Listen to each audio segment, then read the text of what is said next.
La Haute-Marne à présent désignée comme terre d'expérimentation pour tester des panneaux de signalisation imaginés par Iléna Caille, une jeune fille handicapée moteur et ses parents. Un changement de symbole pour changer les points de vue. Mathieu Mercier avec Marie-Lou Zapliki. Bonjour, alors vous êtes venu voir un petit peu l'avancée de la pose des panneaux ? Alors il y a celui que tu connaissais déjà.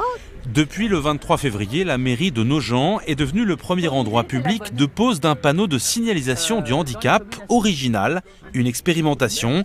La maire et présidente des maires de Haute-Marne a toujours soutenu ce projet inventé par la famille d'Iléna. Ils ont su vraiment pousser les bonnes portes, activer les différents réseaux et je trouve que vraiment cette énergie, outre la qualité du projet, l'énergie qu'ils ont déployée méritait vraiment ce coup de pouce. C'est émouvant parce qu'on est parti de, entre guillemets, rien. On a développé, on a passé plusieurs démarches. Puis il est concret le projet maintenant. Ces panneaux ont vu le jour suite à une réflexion d'Iléna voyant un homme se garer sur une place handicapée sans fauteuil roulant.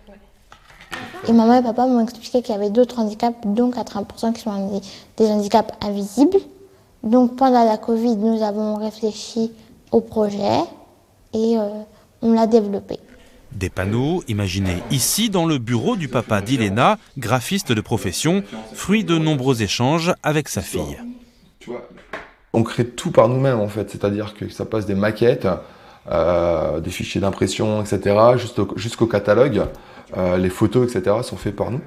Stéphanie, la maman d'Iléna, impliquée dans la partie communication, ne cache pas sa fierté de voir sa fille changer l'image du handicap. Aujourd'hui, elle a voulu voir le handicap joyeux, le handicap coloré, le handicap vivant, donc autrement que ce qui est défini aujourd'hui.